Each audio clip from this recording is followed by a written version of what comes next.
Bulan yang penuh dengan kemuliaan ini mesti kita hidupkan. Tidak ada bedanya bagi orang yang beriman dengan tidak beriman.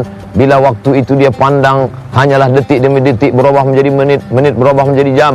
Tapi bila saya dilihat dari balasan yang diberikan Allah Subhanahu wa taala, dilihat dari janji-janji Allah Subhanahu wa taala, maka di sanalah makna iman, di sanalah makna keyakinan bahwa ini bulan yang diagungkan, dimuliakan oleh Allah, oleh para Rasulullah, oleh para orang-orang soleh dengan menghidupkannya ibadah-ibadah. Ibadah apa yang kita hidupkan di bulan ini? Yang pertama, syahrul Ramadan alladzi unzila fihi al-Qur'an. Pada bulan Ramadan, bulan turunnya Al-Quran. Oleh sebab itu baca Al-Quran, baca Al-Quran, iqra'ul Quran, baca Al-Quran. Fa innahu ya'ti yaumal qiyamah. Quran akan datang pada hari kiamat syafi'an li ashabi, memberikan pertolongan syafaat pada orang yang membacanya. Imam Syafi'i rahimahullah mengkhatamkan Al-Quran 60 khatamah, 60 kali khatam. Bagaimana dengan kita? Ukur diri kita dengan orang-orang soleh yang amalnya luar biasa. Terasa betapa kerdilnya kita dan tidak ada apa-apanya di hadapan Allah Subhanahu wa taala. Amal yang kedua, kita isi bulan ini dengan memberikan buka puasa, sedekah sebanyak-banyaknya. Man fattara sha'iman, siapa yang memberikan buka puasa kepada orang yang berpuasa, kana lahu mithlu ajri shaim, maka dia dapat pahala seperti orang yang berpuasa. Tentu kita menunjukkan rasa respon kita, respek kita kepada mereka, saudara-saudara kita. Kita berikan mereka makan, kita berikan mereka minum, maka tidak ada yang sia-sia. Kama thali habbah, seperti satu biji ambatat sab'a sanabil, menumbuhkan 7 cabang. Wa fi kulli sumbulatin mi'atu habbah, dalam setiap cabang ada 100. Wallahu yudha'ifu liman yasha, Allah melipat gandakan lebih daripada itu. Wallahu wasi'un alim. Kalau puasa menyentuh hati, ringan tangan berbagi. Tapi kalau puasa baru menyentuh lambung, maka makanan akan tinggi membumbung. Maka buktikan bahwa kita benar-benar puasa sudah menyentuh hati, menyentuh kalbu kita, maka berbagi kepada orang. Kalau makanan itu terasa nikmat, terasa renyah, terasa lemak, maka begitu juga kalau kita berbagi kepada saudara-saudara yang tidak mampu. Ibadah yang ketiga, ibadah yang luar biasa. Kalau tawaf bergerak, berkeringat. Kalau sa'i dari Safa dan Marwah, melontar jumrah berkeluar tenaga. Tapi ada ibadah yang tidak berkeringat, hanya menahan saja, diam. Menahan mata, diam. Menahan telinga, diam. Inilah puasa yang disebut dengan siyam, imsak, menahan. Apa yang ditahan?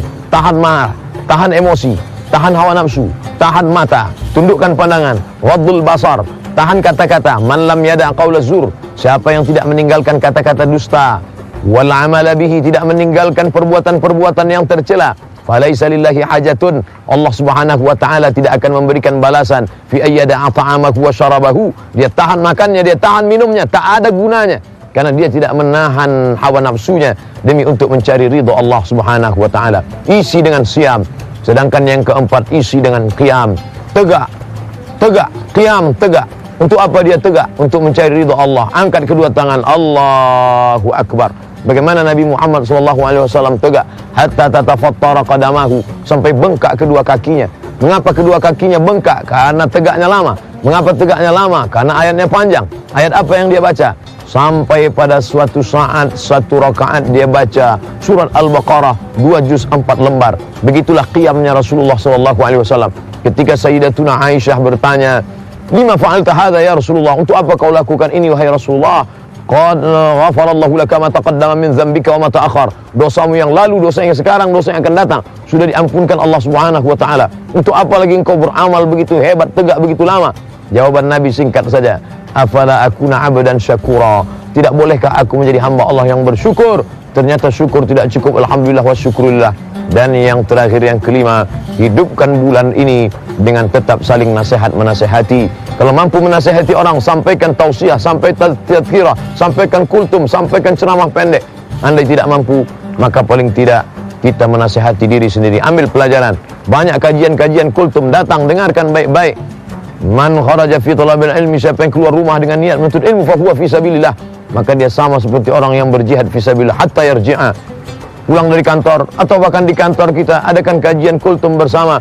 Man salaka tariqan, siapa yang melewati suatu jalan, yaltamisu fihi ilman, di jalan itu dia mendapatkan ilmu, sahhalallahu lahu bihi tariqan ilal jannah, dimudahkan Allah baginya jalan menuju surga.